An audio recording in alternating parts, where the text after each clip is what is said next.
Selamat berjumpa kembali di channel YouTube Ruang Demokrasi. Kali ini kita akan membahas mengenai filsafat eksistensialisme, di mana salah satu tokoh yang memberikan warna bagi perkembangan eksistensialisme adalah Nicholas Alexandrovich Berdyaev. Nah, biografi singkatnya, Berdyaev ini lahir di kota Kiev, Rusia pada tanggal 6 Maret 1874 dan ia meninggal pada tanggal 24 Maret 1948. Ayah dan ibunya berasal dari kalangan bangsawan. Ayahnya adalah seorang perwira militer kerajaan Rusia dan ibunya dari keluarga bangsawan berdarah Perancis. Dengan latar belakang militer ayahnya, Berdyaev masuk ke akademi militer di Pages. Akademi ini merupakan suatu lembaga pendidikan militer yang khusus diperuntukkan bagi calon-calon perwira dari kalangan bangsawan Rusia. Berangkat dari pengalaman belajar di akademi militer inilah, Berdyaev mulai berpikir tentang bentuk kehidupan yang bersifat militerisme dan kaku. Berdyaev mulai menyaksikan adanya ketidakadilan sosial dalam masyarakat. Untuk itu, ketidakadilan sosial dalam masyarakat harus dihapuskan. Oleh karena itu, Berdyaev tertarik pada ajaran Karl Marx yang menghendaki tidak adanya perbedaan kelas dalam masyarakat, sehingga ketidakadilan sosial dapat dihilangkan. Meskipun kemudian Berdyaev meninggalkan ajaran materialisme Marx karena mempunyai kelemahan-kelemahan seperti tidak mempercayai adanya Tuhan. Pemikiran Berdyaev juga dipengaruhi oleh tulisan-tulisan dari Ibsen dan Dostoyevsky. Tulisan kedua tokoh ini menjadikan keyakinan Berdyaev bahwa suatu filsafat sosial tidak bisa dibangun berdasarkan pemikiran-pemikiran materialisme saja. Pemikiran Berdyaev juga dipengaruhi oleh Sergei Bulgakov, terutama di bidang agama. Bulgakov merupakan tokoh yang penting dalam pembentukan kepribadian sebagai seorang filsuf yang religius. Nah, kita akan melihat apa saja karya-karya dari Berdyaev ini.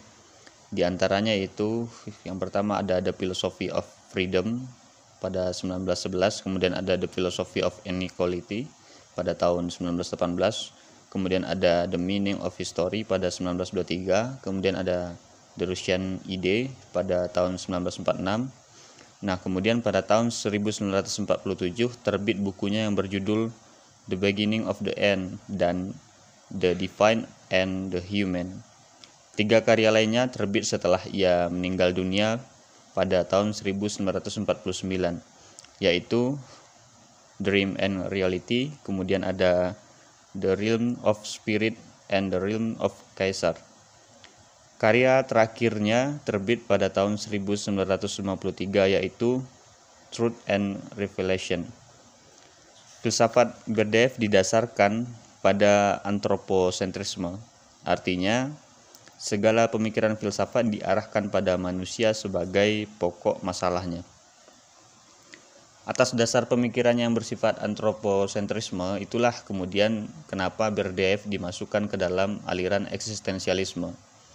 Menurutnya, manusialah yang menjadi masalah pertama dan utama. Manusia tidak seharusnya didekati sebagai suatu konsep, tetapi harus dipahami sebagai pribadi atau person. Menurut Berdyaev, manusia adalah makhluk hidup yang kompleks. Hal ini ditandai dengan dualisme yang mendasar dari manusia, yaitu di satu sisi manusia sebagai makhluk Tuhan dan di sisi yang lain, manusia sebagai produk ataupun bagian dari alam. Dengan kata lain, manusia adalah makhluk spiritual dan di satu sisi sebagai makhluk yang alamiah, atau manusia sebagai mikroteos. Mikroteos ini adalah makhluk Tuhan, dan di sisi yang lain dia sebagai mikrokosmos atau makhluk alamiah. Dengan demikian, di satu sisi manusia adalah makhluk Tuhan dan di sisi yang lain adalah makhluk alamiah, yang mana kedua sisi tersebut membentuk dalam dirinya sebagai pribadi individual. Sehingga menurut Berdyaev, pribadi individu terbentuk dari spiritual dan alamiah. Dua sisi tersebut menjadi paradoks. Manusia sebagai makhluk spiritual adalah kebebasan, sedangkan sebagai makhluk alamiah adalah mengikuti keharusan-keharusan hukum alamiah. Dalam hal ini yang penting bagi Berdyaev adalah bagaimana manusia dapat mengikuti keharusan eksistensinya dalam kebebasan. Untuk memecahkan masalah tersebut, Berdyaev mengemukakan 4 hal yang menyebabkan ketidakbebasan manusia, yaitu yang pertama, adanya ketentuan-ketentuan alam sebagai hukum yang harus diikuti oleh manusia, atau determinisme alam. Dalam hal ini, manusia tidak bisa bebas untuk memilih. Manusia harus tunduk dengan hukum alam, seperti contoh ia lahir, tumbuh, berkembang, menjadi dewasa, tua, dan mati. Itu adalah hukum-hukum alam yang mesti diikuti oleh manusia. Kemudian yang kedua adanya kenyataan bahwa manusia hidup dengan manusia-manusia lain yang tercermin dalam kehidupan bermasyarakat. Manusia harus menghayati kehidupannya dalam masyarakat, namun ia terikat dengan norma-norma atau aturan-aturan yang berlaku di dalam masyarakat di mana ia berada. Yang ketiga, yang menyebabkan kekangan kebebasan eksistensial bagi manusia sebenarnya adalah hasil dari kebudayaan atau peradaban. Melalui hasil kebudayaan, seperti hasil teknologi menjadikan manusia diperbudak oleh hasil ciptaannya sendiri. Manusia telah diperbudak oleh mesin sehingga menghilangkan eksistensi dirinya sebagai manusia. Pandangan Berdyaev ini tentang hasil teknologi hampir sama dengan pandangan Herbert Marcuse, salah seorang tokoh mazhab Frankfurt, bahwa kemajuan teknologi bukan saja membebaskan manusia dari cucuran keringat, tetapi juga diperbudak oleh buatannya sendiri. Jadi manusia dijadikan mekanisasi dan menyebabkan penyamaan manusia sebagai mesin. Kemudian yang keempat, ada penyebab lain kekangan kebebasan eksistensi manusia, yaitu penghayatan manusia tentang kesejarahan. Manusia harus mengikuti irama waktu sejarah. Meskipun manusia yang membuat sejarah, manusia bukan bagian dari sejarah, melainkan sejarah yang menjadi bagian dari manusia. Nah, berkaitan dengan poin keempat ini mengenai penghayatan sejarah, Berdyaev membedakan 3 macam dimensi waktu yang dihayati oleh manusia.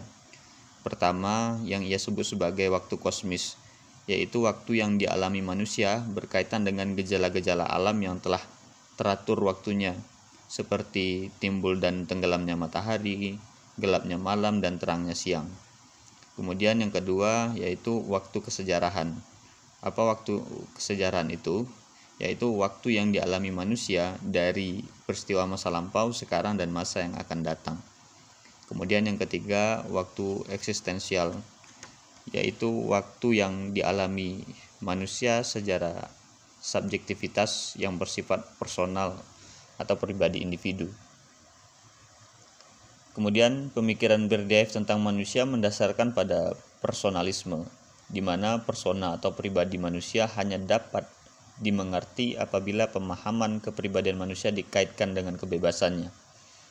Menurut Berdyaev, manusia adalah pribadi yang bersifat konkret. Kepribadian bukanlah suatu kesatuan biologis dan bukan pula konfigurasi psikologis saja, tetapi kepribadian adalah suatu keseluruhan etis, termasuk dalam kategori spiritual. Kepribadian juga bukan suatu yang dihasilkan oleh masyarakat seperti dalam pandangan sosiologis. Kepribadian adalah seluruh kategori aksiologis atau nilai yang merupakan pengejauhan tahan dari eksistensial manusia. Oleh karena itu, yang menentukan kepribadian adalah dirinya sendiri dari dalam. Dalam hal ideologi, Berdyaev menyerang paham kapitalisme dan komunisme, di mana keduanya telah mengabaikan nilai-nilai kemanusiaan ataupun dehumanisasi. Menurutnya, sistem kapitalis merupakan bentuk penghisapan manusia atas manusia lain. Sementara, komunisme yang tujuannya untuk menghapuskan kapitalisme akhirnya terjelma menjadi kapitalisme bentuk baru, yaitu kapitalisme negara yang mengingkari kebebasan individu atau pribadi. Berdyaev juga menolak paham individualisme dan kolektivisme, di mana individualisme membawa manusia untuk memuji dirinya sendiri dan mengabaikan kebebasan orang lain. Individualisme menyebabkan dia untuk menjadikan dirinya sebagai ukuran dari segala-galanya, termasuk ukuran kebenaran itu sendiri.